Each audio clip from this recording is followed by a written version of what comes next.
Hello, this is James Graff with Advisors Mortgage Group, and I'm here with another market wrap. This is for Friday, August 7th, 2020.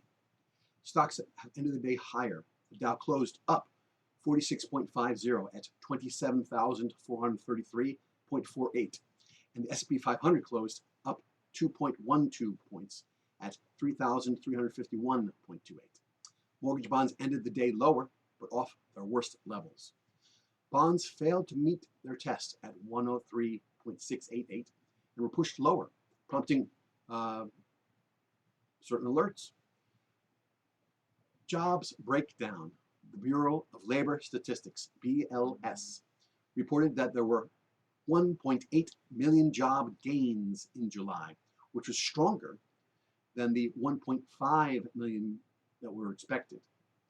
There are two reports within the jobs report: the business survey, where the headline job number comes from, and the household survey, where the unemployment rate comes from. There is a fundamental difference between these two reports. The business survey is based predominantly on modeling, while the household survey is done by actual phone calls to 60,000 homes and may have been a more reflective of actual job losses. Within that survey, there were 1.3 million job gains. The unemployment rate decreased from 11.1% to 10.2%, which was stronger than expectations of 10.5%. While there were 1.35 million job gains, the labor force remained stable around 160 million, slightly lower, I believe, which is why we saw the unemployment rate improve. There has been a misclassification error where people were classified as absent from work for other reasons and not marked as unemployed on temporary layoff when they should have been. Without this error, the unemployment rate would have been 1% higher, or 11.2%.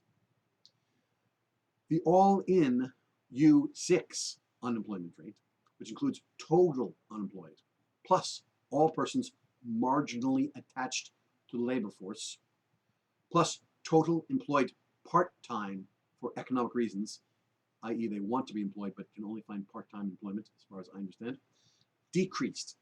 This U6 unemployment rate decreased from 18% to 16.5%. That's the right direction, I believe.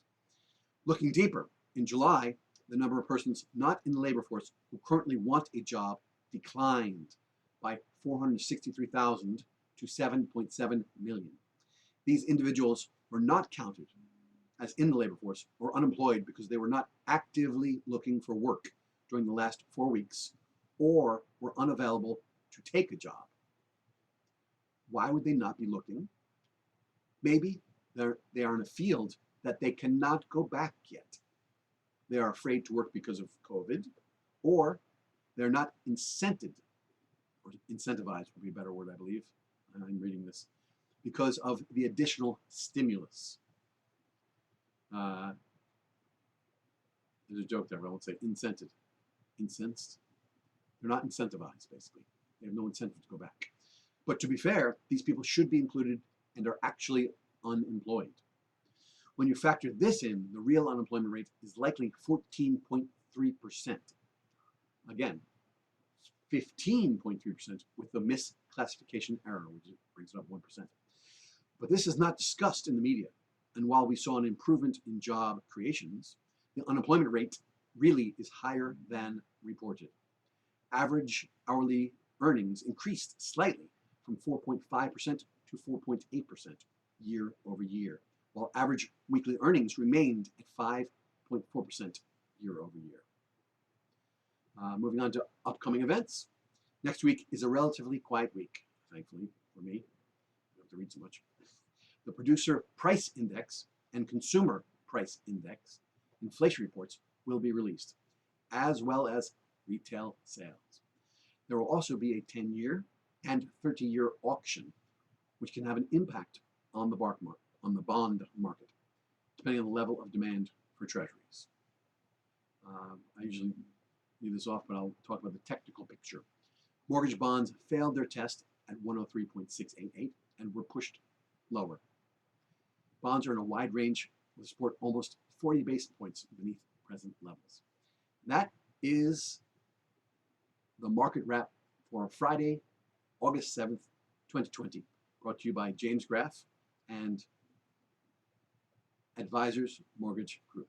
You can consider this another Mortgage Minute, I guess, even though it takes more than a minute to give you the market wrap. With that, I hope you have an absolutely wonderful day. Thanks for listening. Bye.